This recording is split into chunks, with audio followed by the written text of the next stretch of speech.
आदेश गुरु। गुरु जी, आदेश आदेश। हाँ, ये बीज मंत्र साधना के बारे में जो आपने बताया, तो बहुत ही बढ़िया जानकारी है। तो बीज मंत्र सिद्ध कैसे होते हैं? जैसा बाकी मंत्र सिद्ध होते हैं, वैसे बीज मंत्र भी सिद्ध होते हैं?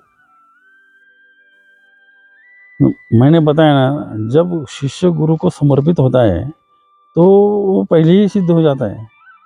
जितना तुम्हारी समर्पकता है, समर्पकता मतलब तुम्हारा अहंकार, जितना अहंकार तुम्हारा जीरो हो जाएगा उतने वो मंत्र सिद्ध हो जाते हैं। क्या तुम हम सिद्ध, गुरु सिद्ध कैसे होता है? शिष्य के समर्पण से ही तो हम सिद्ध होते हैं।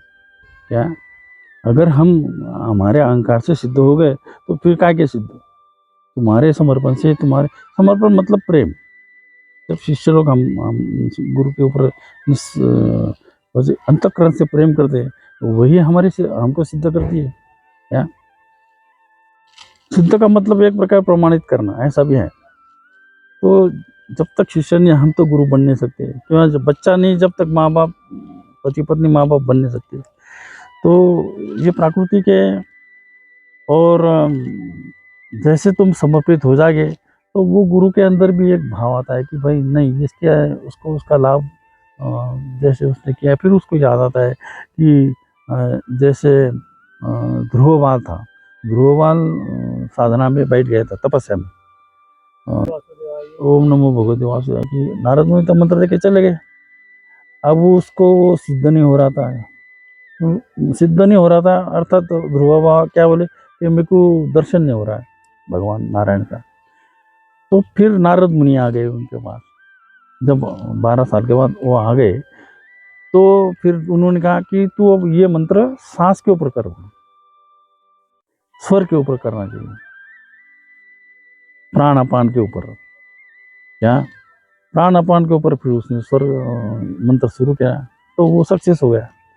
तो बीज मंत्र कह दे या गुरु मंत्र कह दे या कोई भी सिद्धि का मंत्र कह दे, अगर तुम प्राण के ऊपर करोगे, लेकिन इसके लिए प्राण के ऊपर करोगे तो प्राणमय हो जाएगा।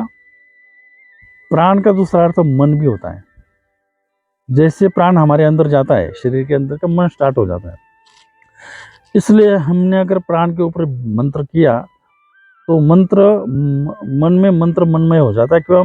मंत्र में मन में मंत्र डिजॉल्व हो जाता है या एक रूप हो जाता है। और फिर जैसे जैसे वो मंत्र एक रूप होता रहेगा प्राण के द्वारा, तो धीरे धीरे मन ये अंतरण में चला जाएगा। वो मंत्र ही मन को वहां ले जाएगा। लेकिन मंत्र मन में होना चाहिए। मंत्र को मनमय करने के लिए तुम प्राण के ऊपर करो।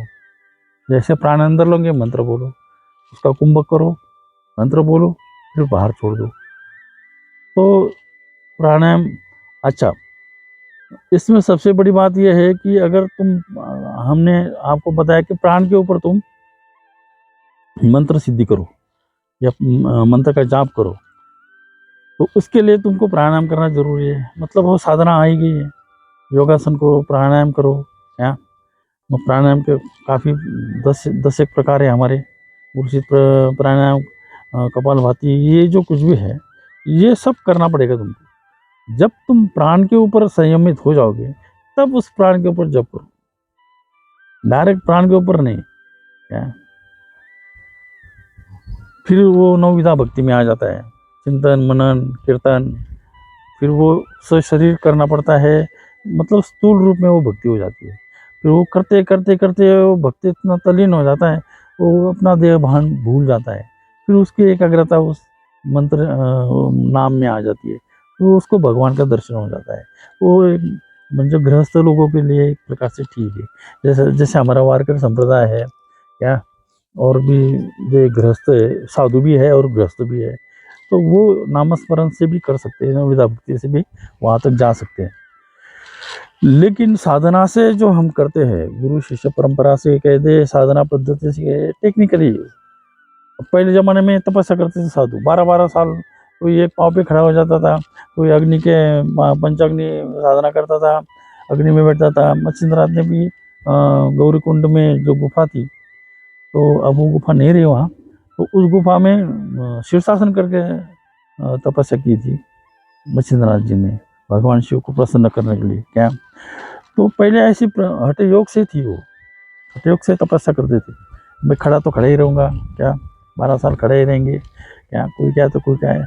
अनेक प्रकार की तपस्या है वो, जैसे हट, उसको हट ही बोला गया है, क्या अनुष्ठान करके करते हैं। तो फिर उस तपस्या को गुरु गोरक्षनाथ जी ने साधना में परिवर्तित किया। फिर सिस्टम से प्राणायाम किया, फिर योगासन बना दिए। तो इस प्रकार से उसकी सिस्टम बनाई। क्या पहले तो चरखे से हाथ से कपड़ा बनाते थे, अभी कपड़े की मशीन बना दी, मतलब वो मशीन में कपड़ा बन जाता है। तो इस प्रकार से पहले तपस्या का रूप अभी साधना के रूप में आ जाता है। अच्छा, साधना मतलब है तुम घर गृहस्थ में अगर तुम कुछ कर्म करते हो, वो भी साधना हो जाती है। साधना का मतलब क्या, उस कर्म के प्रति, उस साधना के प्रति, उस भक्ति के प्रति तुम एक रूप हो गए हो। कोई भी कर्म अगर सक्सेस होना है तो उस कर्म में तुम्हें समर्पित होना पड़ेगा, और कॉन्सेंट्रेशन उसी कर्म के ऊपर करना पड़ेगा। कोई भी कर्म हो तो वो सक्सेस हो जाता है, उसका फल मिल जाता है। तो इस प्रकार साधना केवल प्राणायाम के द्वारा किया तो भी चलता है, या प्राण लेके प्राण के ऊपर करो, वो सक्सेस हो जाता है। बीज मंत्र तो बहुत जल्दी हो जाता है प्राण के ऊपर किया तो। फिर ध्यान में चक्र के ऊपर भी मन को केंद्रित करके तुम करोगे तो भी वो मंत्र प्राणायाम करके उसको केंद्रित करना है उस चक्र के ऊपर। अभी सभी चक्र करने की वैसे जरूरत नहीं है, लेकिन पूर्ण टेक्निक से करना है तो मूलाधार से शुरू करना पड़ता है। लेकिन अगर आज्ञा चक्र में डायरेक्ट तुम कॉन्सेंट्रेशन करोगे तो आज्ञा चक्र में तुरंत बन जाता है वो। क्या आज्ञा चक्र में इतनी ताकत है, वो बीज मंत्र, मैंने कहा ना, तुम्हारे जो तामसी कैरेक्टर्स है या राजसी कैरेक्टर्स है, उसको शांभवी मुद्रा में अगर तुमने ज्ञान चक्षु खोल दिया साधना करते करते, तो वो हमारे अवगुणों को भी भस्म कर देता है। क्या पाप पुण्य सारा भस्म कर देता है वो, हमारे मन को निर्लेप कर सकता है। जैसे मन निर्लेप हो जाता है, क्या निर्लेप मतलब पहले तो स्वच्छता है, कोरा। हाँ कोरा मन हो जाता है, कोरा कागज जैसा, तो वो यहाँ हो जाता है। बहुत सारे की कंप्लेंट होती है कि हम साधना करते हैं हमारा मन नहीं लगता, तो उसका कारण ये है कि उनके जो संस्कार होते हैं वो उनके आगे ये आता है, विघ्न डालता है, वो अवधान कर देते हो, या हमारी साधना होने नहीं देते, जिसको हम माया कहते हैं। तो हमारे जो कई जन्मों के भी संस्कार होते हैं, काम क्रोध मद मत्सर के, तो वो फिर साधना के टाइम जैसे जैसे हम मन चित्त को एकाग्र करना चाहते हैं तो वो एकाग्र नहीं होने देते। फिर साधना करते समय वो बातें सब सामने आती है। तो फिर अपने को लगता है, मन बोलता है चलो उठ यार, क्या करता है क्या, मतलब साधना करने को उसको ये हो जाता है। लेकिन इसके विरुद्ध में जैसे जैसे साधना परिपूर्ण अच्छी होती है उसमें आनंद आना शुरू हो जाता है। फिर वो सोचता है कि नहीं मैं और साधना करूँ, क्या, क्योंकि उसके बुरे संस्कार खत्म हो गए ना। जो हमारे हमारे अंदर वो जो संस्कार जैसे मोबाइल में जैसे फिट हो जाता है, रिकॉर्ड हो जाता है, वैसे वो संस्कार हमारे अंदर रिकॉर्ड हुए, तो उसको डिसॉल्व करना पड़ा। तो उसमें ज्ञान चक्षु, भगवान शिव ने काम मतलब अभी वो तो पिक्चर में ऐसा दिखा दिया है कि सामने कामदेव खड़ा है, उसकी वाइफ भी खड़ी है, और वो चक्षु से शिव जी के तीसरे आँख से अग्नि आया और उसको भस्म कर दिया, ऐसा दिखाया। लेकिन उसका आशय ये है कि अगर हम शांभवी मुद्रा में, ज्ञान चक्षु में, ज्ञान आज्ञा चक्र में अगर ध्यान करके एकाग्र करके साधना करोगे तो हमारे भी कामदेव और बाकी जितने भी अवगुण हैं वो सारे भस्म हो जाएंगे। क्या तो वो भी प्रकार है, इससे भी तुम बीज मंत्र कर सकते हैं। सबसे बड़ी बात, ध्यान से समाधि में जाने के लिए, समाधि बहुत बात की बात है। तो हमारे नाथ संप्रदाय में शून्य समाधि कहा गया है। शून्य समाधि का मतलब सारे गुण, राजसी तामसी सात्विक, सारे गुण डिजॉल्व करके फिर तुम शून्य में जा सकते, जब तक नहीं। क्या बहुत सारे भाई गोरखनाथ का दर्शन होना चाहिए, या गुरु का दर्शन होना चाहिए या कोई सिद्धि मिलनी चाहिए, इस रूप से जो साधना करते हैं वो वहाँ तक ही सीमित होते हैं। लेकिन उसको भी वो छोड़ देते, उसका भी त्याग कर देते, तब वो आगे शून्य में चले जाते हैं। तो उसको शून्य साधना कही गई है। तो उसका एक आनंद अलग ही होता है। तो फिर जैसे उसको वो शून्य, जैसे गौतम बुद्ध भी बोधिसत्व के नीचे बैठे, जब तक उनका सारा डिजॉल्व हुआ नहीं ध्यान में, वो शून्य में चले गए, वही उनका ज्ञान। विवेकानंद भी चारों तरफ समुद्र का पानी था, बीच में द्वीप में बैठे थे कन्याकुमारी में, वहाँ उनको भी वैसा हुआ ज्ञान। तो उसको ज्ञान हो गया ऐसा समझता है, क्योंकि वो पर ब्रह्म में चला जाता है ना। शून्य में जाने का मतलब क्या है? पर ब्रह्म में या आत्मा परमात्मा में जाके विलीन हो जाता है, तो उसका अपना अस्तित्व खत्म हो जाता है। तो वो है शून्य समाधि। तो ये साधना की पद्धति जो है, अब तूने मंत्र सिद्ध करने की बात की है कि चलो प्राणायाम से प्राण के ऊपर करोगे क्या, तो अभी जैसे हंस पर हम हंस बोलते हैं, तो हंस में क्या है, जपा जपा में बोला गया है। तो जैसे हम स बोलते हैं तो प्राण को अंदर रहते हैं, हाँ बोलते तो प्राण बाहर आ जाता है, तो उसको हंस प्राणायाम बोला गया है।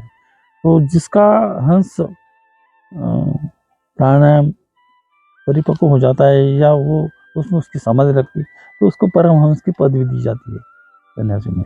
या तो इस प्रकार से गुरु मार्गदर्शन से तुम मंत्र को सिद्ध कर सकते हो, और तुम्हें आगे जाना है तो फिर उस मंत्र सिद्धि को भी छोड़ना पड़ता है। अभी बहुत सारे संसार में सिद्धि को प्राप्त कर लेते हैं, उस सिद्धियों से जगत कल्याण कर लेते हैं, हमारे साधु संत भी करते हैं, लेकिन फिर वो वहाँ तक ही सीमित होता है, उसकी समाधि लग जानी चाहिए, क्या उसने उस सिद्धि को छोड़ देना चाहिए। लेकिन वो लोगों के प्रभाव में आ जाता है, उसको प्रतिष्ठा चाहिए, पैसा चाहिए, या बहुत बड़ा नाम होना चाहिए, लाखों करोड़ों लोगों ने मानना चाहिए वगैरह वगैरह। तो ये जो अपेक्षा है सिद्धि के द्वारा, वो भले कहता है मेरे सिद्धि से मैं जगत कल्याण कर रहा हूँ, लेकिन उसका जो अंदर का सिद्धि अहंकार से ही रहती है। सिद्धि है इसका मतलब अहंकार भी है उसके पास, तो वो उस रूप से वो वही सीमित रहता है, और वो करते करते जीवन समाप्त हो जाता है। या तो इसलिए सिद्धियों को भी त्यागना पड़ेगा, तभी तुमको समाधि लगेगी, या ज्ञान हो जाएगा, या शून्य समाधि लगेगी, परमात्मा का दर्शन भी हो जाएगा, और तुम मुक्त भी हो सकते हैं।